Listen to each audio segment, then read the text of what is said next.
ছেলেটাকে বিয়ে করি ফেল। ও কালো বলে কি মানুষ না? তোর আপা যদি বাড়ি থেকে চলে যায় তাহলে আমাদের কি হবে বল? তাই বলে কালো ছেলেকে বিয়ে করতে হবে? আমার বন্ধু বান্ধবীরা কি বলবে? আমাদের চাইতে তোর বন্ধু বান্ধব আগে হয়ে গেল। তোর আপা থেকে কত কষ্ট করে মানুষ করেছে, তার মুখের দিকে দেখে তুই এই বিয়েতে রাজি হয়ে যাবা?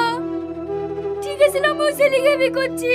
তোমরা তো সুখী হও, আমার কপালে যা আছে তাই হবে। ওগো, মেয়ে বিয়েতে রাজি হয়ে গেছে, তুমি যাও বিবরণের ব্যবস্থা করো।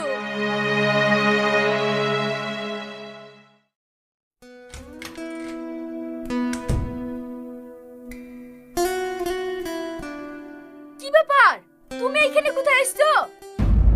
তুমি আমার বউ, আমি তোমার কাছে আসতে পারিনি। না, দেখো আমি তোমাকে